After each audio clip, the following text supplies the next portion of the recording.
This is ultimately a family decision. I think everybody wants me to run, but we're going to have discussions about it. All right, let's bring in the co-host of Spicer and Company, Sean Spicer. Great to see you, Sean. Good to be on set with you.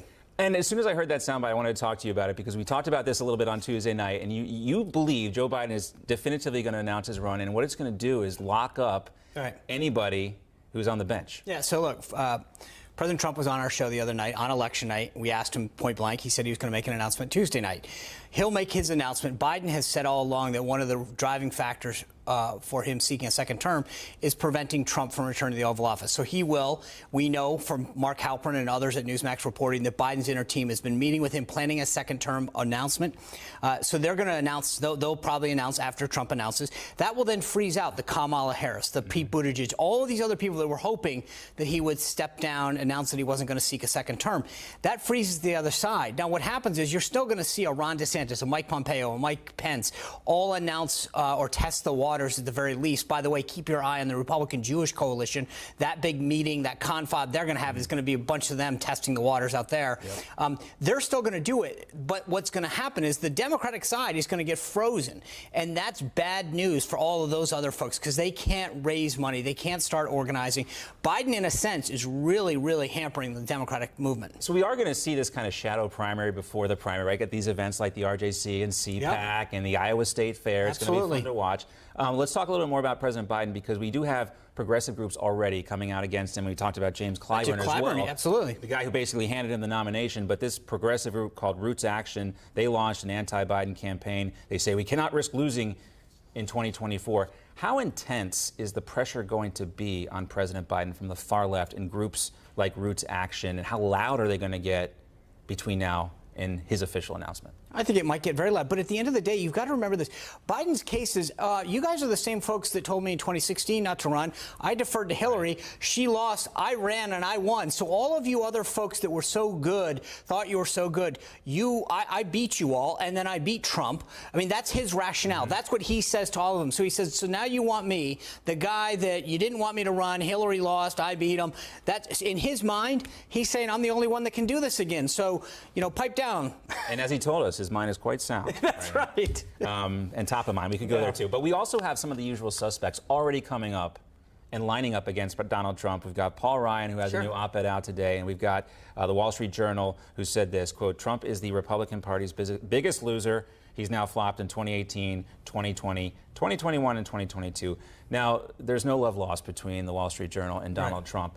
How loud do you think this kind of conversation is going to be between now and whenever anybody else announce, or how much do you think this is going to affect him and the other players? None.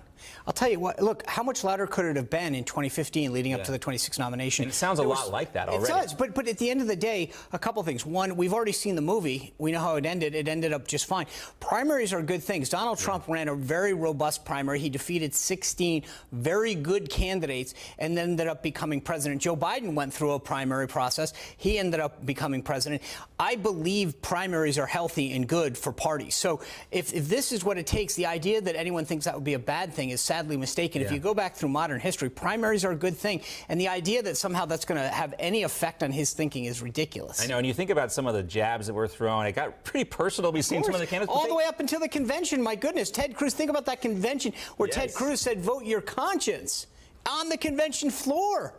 I mean, that was literally, and there was nothing that could have been done. So if you think about what happened last cycle and how it ended in 2016, you think any of this is going to deter him? Yeah, no. None of it will. Another thing I want to talk to you about, too, is, people assume that Kevin McCarthy is pretty safe when they have the House Speaker election, if Republicans do, which we think they will gain control. But there's also some folks talking, the vote for House Speaker is public. And a lot of these, MAGA Republican congressmen, they're going to have to go back to their districts and answer for their vote for House Speaker. Do you believe any of this talk that Kevin McCarthy is a little imperiled? So just to be clear, before we get to the vote for House Speaker on the House floor, which everybody votes for, there is a vote within the conference that happens in 2 weeks. McCarthy's got to have enough votes within the conference to have his name put forward. That's where he's got the first hurdle. That's where people like Bob Good in Virginia are saying, Kevin McCarthy hasn't earned my vote yet. That's a problem because right now, 1, 2, 3 votes could make the difference. He had this problem last time. That's what created Paul Ryan's ascension. I know McCarthy's been working the phones, until he gets to that number within his conference. He's got to get 50 plus 1 within his conference to become the nominee, and then he's got to get 218 on the floor when it goes to the whole House in January. I think that he's going to be buying Christmas gifts all the way up until January 5th. Yeah, that's a lot of Christmas presents. It's a lot of Christmas presents. All right, give us a preview of what you guys have coming up at 5 o'clock today. Well, 2 big things. Obviously, we're going to break down where the House and the Senate are right now. 3 outstanding states, Georgia, Arizona, and Nevada. And truly, power, who controls the Senate is at stake right now. I think Adam Laxalt's ahead in Nevada. That would guarantee Republicans 50-50, and then that Georgia runoff is going to mean everything. We'll also go through where things stand on the House. Then this morning, I got up early. It never stops. I sat down with the Secretary of the Navy. Today's the Marine Corps' birthday. Tomorrow's Veterans Day. I asked him not just about service to the country, but we got into China, sailors using TikTok. We talked about a lot of the key issues that are facing our military. That airs tonight. Did you get a cool tour of that ship? Yes, it's the USS Arlington. That cool ship has parts of the Pentagon from 9/11 in its keel. It's an amazing ship. It's one of the amphibious landing ships.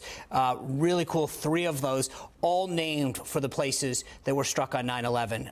Really amazing morning down here in Manhattan aboard the ship. And you Navy guys celebrate the Marine Corps birthday? I thought there was a little rivalry between you. No. Any good Navy guy will tell you the Marine Corps is a division of the Navy. Yes, I've heard Happy that. 247th to them, though. Yeah, happy birthday to the Marine Corps. Sean, great to see you. We'll see you. Good to see you. You and Lindsay at 5 o'clock.